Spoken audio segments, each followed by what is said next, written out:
হাদিস শরীফ ক্বালা নাবিয়্যু সাল্লাল্লাহু আলাইহি ওয়াসাল্লাম আখলিস দীনাকা ইয়াকফিকাল আমালুল কলিল।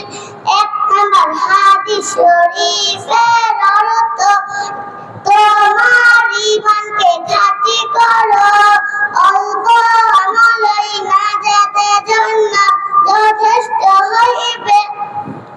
দুই নাম্বার হাদিস শরীফ খায়রুকুম মান তাআল্লামাল কুরআনা ওয়া আল্লামা।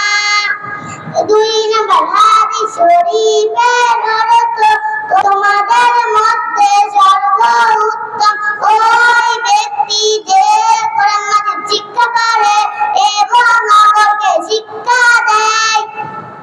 তিন নাম্বার হাদিস শরীফ তলাবুল ইলমি ফারিদাতুন আলা কুল্লি মুসলিমিন। তিন নাম্বার হাদিস শরীফের অর্থ দ্বীনি এবং তলব করা প্রত্যেক মুসলমানের উপর ফরজ। চার নাম্বার হাদিস শরীফ আত-তুহুরু শাতরুল ঈমান। চার নাম্বার হাদিস শরীফের অর্থ পবিত্রতা ঈমানের অঙ্গ। পাঁচ নাম্বার হাদিস শরীফ মিফতাহুল জান্নাতিস সালাহ। পাঁচ নাম্বার হাদিস শরীফের অর্থ নামাজ বেহেশতের চাবি।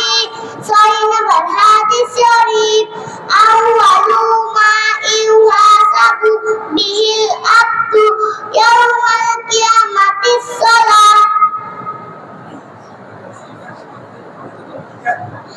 ছয় নাম্বার হাদিস শরীফের